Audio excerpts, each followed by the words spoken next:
ನಮ್ಮ ಭಾಷೆ ಎಂ ಮರಿಯಪ್ಪ ಭಟ್ಟರು. ದಕ್ಷಿಣ ಕನ್ನಡ ಜಿಲ್ಲೆ ಪುತ್ತೂರು ತಾಲೂಕಿನ ಕಬಕ ಗ್ರಾಮದಲ್ಲಿ ಕ್ರಿ.ಶ.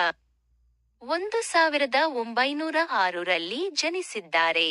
ಬಹುಭಾಷಾ ವಿದ್ವಾಂಸರಾದ ಇವರು ತುಳು ಇಂಗ್ಲಿಷ್ ನಿಘಂಟು, ಅಭಿನವ ಮಂಗರಾಜನ ನಿಘಂಟು, ಜಾತಕ ತಿಲಕಂ, ಛಂದಸ್ಸಾರ, ಕನ್ನಡ ಸಂಸ್ಕೃತಿ, ಪ್ರಬಂಧ ಸಂಕಲನ ಮೊದಲಾದ ಕೃತಿಗಳನ್ನು ರಚಿಸಿದ್ದಾರೆ. ಇವರಿಗೆ ಕರ್ನಾಟಕ ಸರ್ಕಾರದ ಪುರಸ್ಕಾರ, ಸಾಹಿತ್ಯ ಅಕಾಡೆಮಿ ಪ್ರಶಸ್ತಿ ಲಭಿಸಿವೆ. ಕೊಟ್ಟಿರುವ ಪ್ರಶ್ನೆಗಳಿಗೆ ಒಂದೊಂದು ವಾಕ್ಯಗಳಲ್ಲಿ ಉತ್ತರಿಸಿ. ಒಂದು ಭಾಷೆ ಯಾವುದಕ್ಕೆ ಸಾಧನವಾಗಿದೆ? ಉತ್ತರ: ನಮ್ಮ ಸುತ್ತಮುತ್ತಲಿನವರೊಡನೆ ವ್ಯವಹರಿಸುವುದಕ್ಕೆ ಹಾಗೂ ವಿಚಾರ ವಿನಿಮಯ ಮಾಡುವುದಕ್ಕೆ ಭಾಷೆ ಒಂದು ಅಮೂಲ್ಯ ಸಾಧನವಾಗಿದೆ. 2. ಪ್ರಾಣಿಗಳು ತಮ್ಮ ಮಕ್ಕಳಿಗೆ ಯಾವ ವಿಚಾರವಾಗಿ ತರಬೇತು ಕೊಡುತ್ತವೆ? ಉತ್ತರ: ಪ್ರಾಣಿಗಳು ತಮ್ಮ ಮಕ್ಕಳಿಗೆ ಚಲನವಲನಗಳ ವಿಷಯವಾಗಿ, ಆಹಾರ ವಿಚಾರಗಳ ವಿಚಾರವಾಗಿ ತರಬೇತು ಕೊಡುತ್ತವೆ. 3. ಮನುಷ್ಯನಿಗೆ ಲೆಕ್ಕವಿಡುವ ಅವಶ್ಯಕತೆ ಯಾವಾಗ ಉಂಟಾಯಿತು? ಉತ್ತರ: ಮನುಷ್ಯನು ಸಂಚಾರಿ ಜೀವನವನ್ನು ತ್ಯಜಿಸಿ ಒಂದೆಡೆ ಬೀಡು ಬಿಟ್ಟು ಆಸ್ತಿ, ಮನೆ, ಬದುಕು ಮೊದಲಾದ ಭಾವನೆಗಳು ಮೂಡಿದವು. ಆಗ ಅವನಿಗೆ ಲೆಕ್ಕವಿಡುವ ಅವಶ್ಯಕತೆ ಉಂಟಾಯಿತು. 4. ಎಣ್ಣೆ ತುಪ್ಪದ ಮಿಶ್ರಣ ಬೇಡವೆಂದು ಹೇಳಿದವರು ಯಾರು? ಉತ್ತರ: ಎಣ್ಣೆ ತುಪ್ಪದ ಮಿಶ್ರಣ ಬೇಡವೆಂದು ಹೇಳಿದವರು ನಯಸೇನ ಕವಿ. 5. ಕನ್ನಡಕ್ಕೆ ಪರ್ಷಿಯನ್ ಶಬ್ದಗಳು ಯಾವಾಗ ಬಂದವು? ಉತ್ತರ: ಕನ್ನಡಕ್ಕೆ ಪರ್ಷಿಯನ್ ಶಬ್ದಗಳು ಮಹಮ್ಮದೀಯರ ಆಳ್ವಿಕೆಯ ಅವಧಿಯಲ್ಲಿ ಬಂದವು. ಕೊಟ್ಟಿರುವ ಪ್ರಶ್ನೆಗಳಿಗೆ 2-3 ವಾಕ್ಯಗಳಲ್ಲಿ ಉತ್ತರಿಸಿ. 1. ವ್ಯಾವಹಾರಿಕ ಮತ್ತು ಗ್ರಾಂಥಿಕ ಭಾಷೆಯ ಲಕ್ಷಣಗಳೇನು? ಉತ್ತರ: ವ್ಯಾವಹಾರಿಕವೆಂದರೆ ಜೀವದ್ಭಾಷೆ. ಅದರಲ್ಲಿ ಜನರು ಮಾತನಾಡುತ್ತಾರೆ, ವ್ಯವಹರಿಸುತ್ತಾರೆ. ಉದಾಹರಣೆ: ಕನ್ನಡ, ತಮಿಳು, ತೆಲುಗು, ತುಳು, ಮರಾಠಿ, ಉರ್ದು, ಇಂಗ್ಲಿಷ್. ಗ್ರಾಂಥಿಕವೆಂದರೆ ಅಭಿವೃದ್ಧಿ ಹೊಂದಿ ಗ್ರಂಥ ರಚನೆಯಲ್ಲಿ ಉಪಯೋಗವಾದ ಭಾಷೆ. ಉದಾಹರಣೆ: ಸಂಸ್ಕೃತ, ಕನ್ನಡ, ಇಂಗ್ಲಿಷ್, ಪಾಳಿ ಇತ್ಯಾದಿ. ಎಲ್ಲ ವ್ಯಾವಹಾರಿಕ ಭಾಷೆಗಳು ಗ್ರಾಂಥಿಕವಾಗಬೇಕಿಲ್ಲ. ತುಳು ಒಂದು ಸುಂದರ ವ್ಯಾವಹಾರಿಕ ಭಾಷೆ. ಆದರೆ ಅದು ಗ್ರಾಂಥಿಕ ಭಾಷೆಯಲ್ಲ. ಹಾಗೆಯೇ ಎಲ್ಲ ಗ್ರಾಂಥಿಕ ಭಾಷೆಗಳು ಇಂದು ವ್ಯಾವಹಾರಿಕವಾಗಿ ಇರುವುದಿಲ್ಲ. ದೇವಭಾಷೆ ಎನ್ನಿಸಿಕೊಂಡ ಸಂಸ್ಕೃತ ಸರ್ವ ಸಂಪನ್ನತೆಯಿಂದ ಕೂಡಿದ ಗ್ರಾಂಥಿಕ ಭಾಷೆಯಾಗಿದೆ. ಆದರೆ ಇಂದು ಯಾವೊಂದು ಪ್ರದೇಶದಲ್ಲಿಯೂ ಅದು ವ್ಯಾವಹಾರಿಕ ಭಾಷೆಯಾಗಿರುವುದಿಲ್ಲ. 2. ಲಿಪಿಯ ಜಾಡು ಆರಂಭಗೊಂಡ ಬಗೆ ಹೇಗೆ? ಉತ್ತರ: ನವಶಿಲಾಯುಗದ ಮಾನವ ಸಂಚಾರಿ ಜೀವನವನ್ನು ತ್ಯಜಿಸಿ ಒಂದೆಡೆ ಬೀಡು ಬಿಟ್ಟು ಆಸ್ತಿ, ಮನೆ, ಬದುಕು ಮೊದಲಾದ ಭಾವನೆಗಳನ್ನು ತಳೆಯುವುದಕ್ಕೆ ಎಂದು ಮೊದಲು ಮಾಡಿದನೋ ಅಂದು ಆತನಿಗೆ ಲೆಕ್ಕವಿಡುವ ಅವಶ್ಯಕತೆ ಉಂಟಾಯಿತು. ಇದೇ ಲಿಪಿಯ ಉಗಮದ ಕಾಲವೆನ್ನುವರು. ಯಾವ ಓದುಬರೆಹವಿಲ್ಲದ ಹಳ್ಳಿಯ ಕೆಲಸಗಾರನಾದರೂ ಸರಿಯೇ, ತಾನು ದಿನಗೆಲಸಕ್ಕೆ ಹೋದ ಲೆಕ್ಕವನ್ನು ಗೋಡೆಯ ಮೇಲೆ ದಿನಂಪ್ರತಿ ಒಂದೊಂದು ಗೆರೆ ಎಳೆದು ಗುರುತಿಸಿ, ಕೊನೆಯಲ್ಲಿ ಎಣಿಸಿ ಲೆಕ್ಕ ಹಾಕಿ ಸಂಬಳವನ್ನು ಪಡೆಯುತ್ತಾನೆ. ಹಾಲು ಮಾರುವವರು ಹೀಗೆಯೇ ಲೆಕ್ಕವಿಡುವುದುಂಟು. ಹೀಗೆ ಲಿಪಿಯ ಜಾಡು ಆರಂಭಗೊಂಡಿತು. 3. ಲಿಪಿಯ ಮೂಲಕ ಜ್ಞಾನ ಭಂಡಾರ ಯಾವ ರೀತಿ ಭದ್ರವಾಯಿತು? ಉತ್ತರ: ಮಾನವನಿಗೆ ಬಿಡುವು ಹೆಚ್ಚಿದಂತೆ, ಜೀವನದ ಸೌಕರ್ಯಗಳನ್ನು ವಿಶಿಷ್ಟ ಮೇಧಾಶಕ್ತಿಯಿಂದ ಅಭಿವೃದ್ಧಿಗೊಳಿಸುತ್ತಾ ಹೋದಂತೆ ತನ್ನ ಆಗುಹೋಗುಗಳನ್ನು, ಸುಖ ದುಃಖಗಳನ್ನು ಕಾವ್ಯರೂಪಕ್ಕೆ ಇಳಿಸುವ ಮಾರ್ಗವನ್ನು ಕಂಡುಕೊಂಡನು. ಸಾಹಿತ್ಯ ವಿವಿಧ ರೂಪದಲ್ಲಿ ಬೆಳೆಯಿತು. ಲೆಕ್ಕಪತ್ರಗಳನ್ನಿಡಲು ಉಪಯುಕ್ತವಾದ ಮೂಲಲಿಪಿಯನ್ನು ಮತ್ತಷ್ಟು ಪರಿಷ್ಕರಿಸುತ್ತಾ ಸುಸೊನ್ನೆದರವಾದ ಸಾಹಿತ್ಯ ಕೃತಿಗಳನ್ನು ಬರೆದಿಡುವುದನ್ನು ಮಾನವ ಕಲಿತುಕೊಂಡ. ಆ ಲಿಪಿಯ ಮೂಲಕ ಪರಂಪರೆಯಿಂದ ಬಂದ ಎಷ್ಟೋ ವಿಷಯಗಳನ್ನು ಬರೆದಿಡಲು ಸಾಧ್ಯವಾಯಿತು. ಜ್ಞಾನ ಭಂಡಾರ ಭದ್ರವಾಯಿತು. ಸಂಸ್ಕೃತಿಯ ಇತಿಹಾಸ ಉಳಿಯಿತು. ಪ್ರಗತಿಯ ಪಥ ಸುಗಮವಾಯಿತು. 4. ಕನ್ನಡ ಭಾಷೆ ಹದಗೊಂಡದ್ದು ಹೇಗೆ? ಉತ್ತರ: ಅನೇಕ ಕವಿಗಳು ಕನ್ನಡ ಅಭಿವೃದ್ಧಿ ಹೊಂದಬೇಕಾದರೆ ಕನ್ನಡ ಪದಗಳ ಬಳಕೆ ಹೆಚ್ಚಾಗಬೇಕೆಂದು ಸಾರಿದ್ದಾರೆ. ಅಂಥವರ ವಾಣಿಯಿಂದ ಕನ್ನಡದ ವೀಣೆ ಮೃದು ಮಧುರವಾಗಿ ಮಿಡಿಯಿತು. ಮುಂದೆ ಬಸವೇಶ್ವರ, ಅಲ್ಲಮಪ್ರಭುಗಳಂತಹ ಶರಣವರೇಣ್ಯರು, ಚಾಮರಸ, ಕುಮಾರವ್ಯಾಸರಂತಹ ಕವಿಪುಂಗವರು, ಪುರಂದರದಾಸ, ಕನಕದಾಸರಂತಹ ದಾಸಶ್ರೇಷ್ಠರು ಸುಲಭ ಮಾರ್ಗವನ್ನೇ ತುಳಿದರು. ತಮ್ಮ ತಮ್ಮ ಅನುಭವಸಾರವನ್ನು ಸುಲಭವೂ ಸುಂದರವೂ ಸಹಜವೂ ಆದ ಮಾತುಗಳಿಂದ ಹೃದಯ ಮುಟ್ಟುವಂತೆ ಅಭಿವ್ಯಕ್ತಪಡಿಸಿದರು. ಹೀಗೆ ಕನ್ನಡ ಭಾಷೆ ಹದಗೊಂಡಿತು. 5. ಆಂಗ್ಲ ಭಾಷೆ ವಿಶ್ವವ್ಯಾಪಿಯಾಗಲು ಕಾರಣವೇನು? ಉತ್ತರ: ಆಂಗ್ಲ ಭಾಷೆ ಯುರೋಪಿನ ಸಾಮಾನ್ಯ ಭಾಷೆಗಳಲ್ಲಿ ಒಂದಾಗಿತ್ತು. ಆಂಗ್ಲ ಜನತೆ ಸಾಹಸಜೀವಿಯಾಯಿತು, ಬುದ್ಧಿಶಾಲಿಯಾಯಿತು. ಸೂರ್ಯನು ಎಂದು ಮುಳುಗನೆನ್ನುವಂತಹ ವಿಸ್ತಾರವಾದ ಸಾಮ್ರಾಜ್ಯವನ್ನು ಸ್ಥಾಪಿಸಿತು. ದೇಶ ವಿದೇಶಗಳ ಭಾಷೆ ಹಾಗೂ ಸಾಹಿತ್ಯ ಸಂಸ್ಕೃತಿಯನ್ನು ಆಂಗ್ಲ ಪಂಡಿತರು ಮುಕ್ತ ಮನಸ್ಸಿನಿಂದ ಅಭ್ಯಸಿಸಿದರು. ತನ್ಮೂಲಕ ತಮ್ಮ ಭಾಷೆ ಮತ್ತು ಸಾಹಿತ್ಯವನ್ನು ಹಿಗ್ಗಿಸಿದರು, ಅರಳಿಸಿದರು. ಎಲ್ಲಕ್ಕೂ ಮೇಲಾಗಿ ಮಹಾ ಮೇಧಾವಿಗಳು ತಮ್ಮ ಆಸೆ, ಆಕಾಂಕ್ಷೆ, ವಿಚಾರ ಮುಂತಾದುವುಗಳನ್ನು ಆ ಭಾಷೆಯ ಮುಖಾಂತರವಾಗಿಯೇ ಹೇಳಬೇಕೆಂಬ ಉಜ್ವಲ ಅಭಿಮಾನವುಳ್ಳವರಾಗಿದ್ದರು. ಆಂಗ್ಲ ವಿಜ್ಞಾನಿಗಳು, ರಾಜಕಾರಣಿಗಳು, ಅರ್ಥಶಾಸ್ತ್ರಜ್ಞರು ಹೀಗೆ ಎಲ್ಲರೂ ತಮ್ಮ ಭಾಷೆಯನ್ನೇ ಬಳಸಿದುದರ ಪರಿಣಾಮವಾಗಿ ಆಂಗ್ಲ ಭಾಷೆ ಬೆಳೆದು ವಿಶ್ವವ್ಯಾಪಿಯಾಗಲು ಕಾರಣವಾಯಿತು. ಕೊಟ್ಟಿರುವ ಪ್ರಶ್ನೆಗಳಿಗೆ 8-10 ವಾಕ್ಯಗಳಲ್ಲಿ ಉತ್ತರಿಸಿ. ಒಂದು ಭಾಷೆ ಸತ್ವಪೂರ್ಣವಾಗಿ ವಿಕಾಸಗೊಳ್ಳುವುದು ಯಾವಾಗ?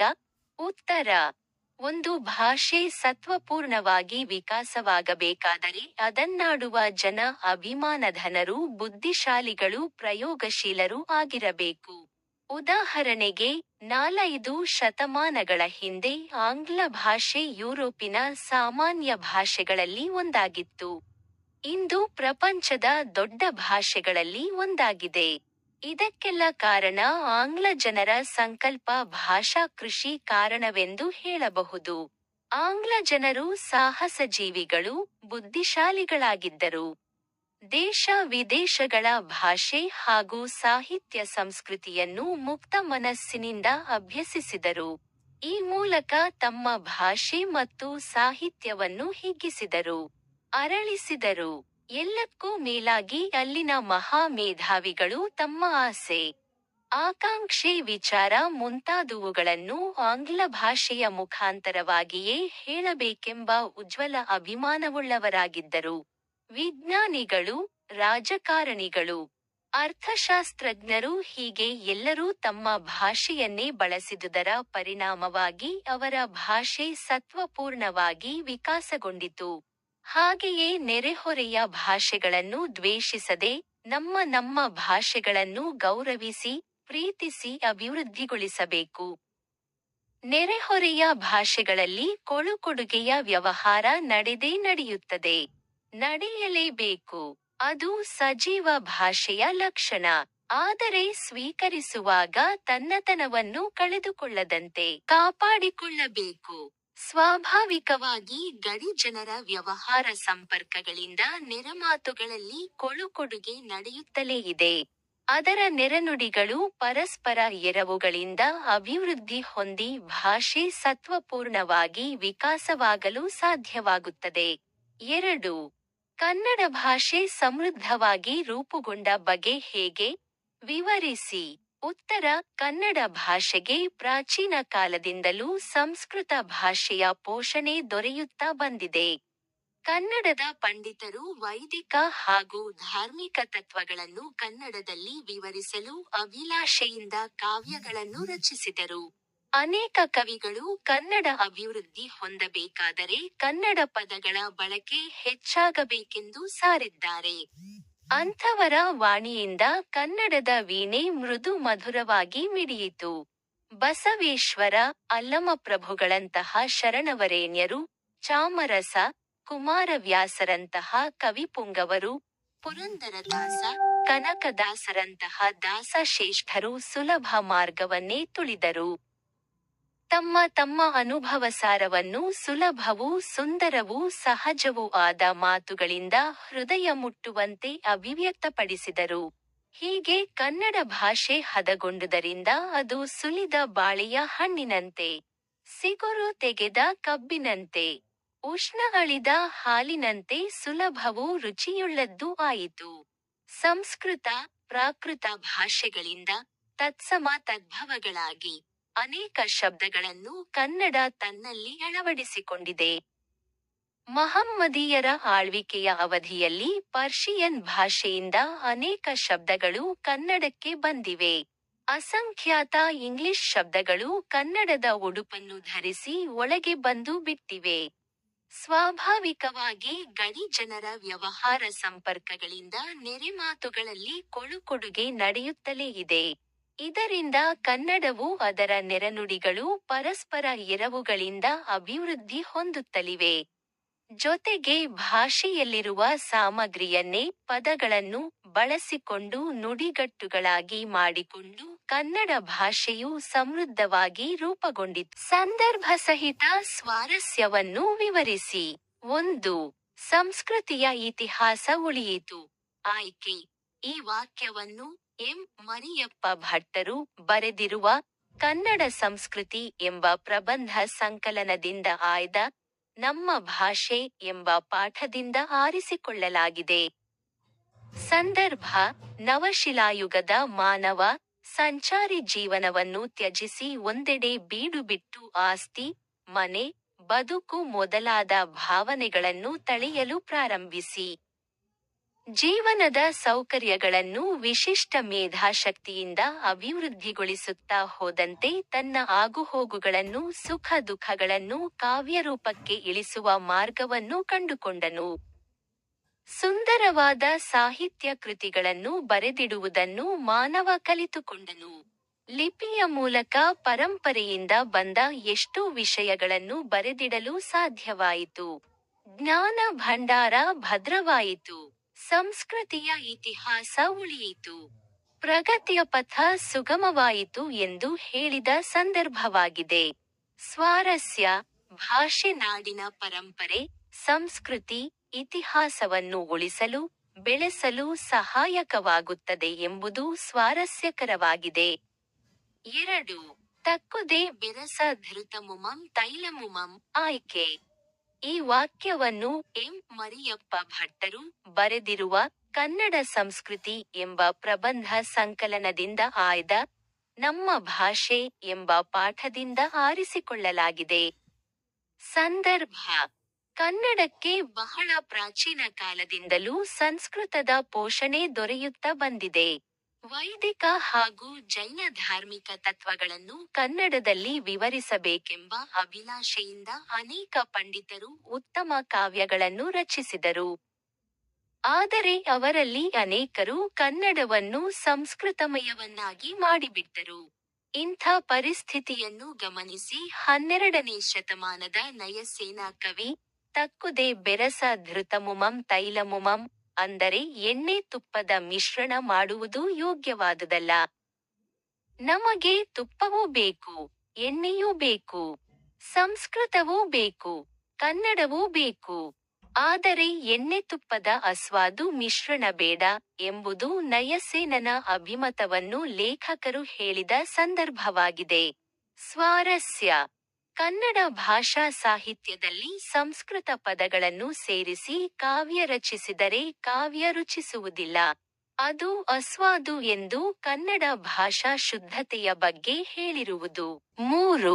ಸಿಗುರು ತೆಗೆದ ಕಬ್ಬಿನಂತೆ, ಉಷ್ಣ ಅಳಿದ ಹಾಲಿನಂತೆ. ಆಯ್ಕೆ: ಈ ವಾಕ್ಯವನ್ನು ಎಂ. ಮರಿಯಪ್ಪ ಭಟ್ಟರು ಬರೆದಿರುವ ಕನ್ನಡ ಸಂಸ್ಕೃತಿ ಎಂಬ ಪ್ರಬಂಧ ಸಂಕಲನದಿಂದ ಆಯ್ದ ನಮ್ಮ ಭಾಷೆ ಎಂಬ ಪಾಠದಿಂದ ಆರಿಸಿಕೊಳ್ಳಲಾಗಿದೆ. ಸಂದರ್ಭ: ಅನೇಕ ಕವಿಗಳು ಕನ್ನಡ ಅಭಿವೃದ್ಧಿ ಹೊಂದಬೇಕಾದರೆ ಕನ್ನಡ ಪದಗಳ ಬಳಕೆ ಹೆಚ್ಚಾಗಬೇಕೆಂದು ಸಾರಿದ್ದಾರೆ. ಅಂಥವರ ವಾಣಿಯಿಂದ ಕನ್ನಡದ ವೀಣೆ ಮೃದು ಮಧುರವಾಗಿ ಮಿಡಿಯಿತು.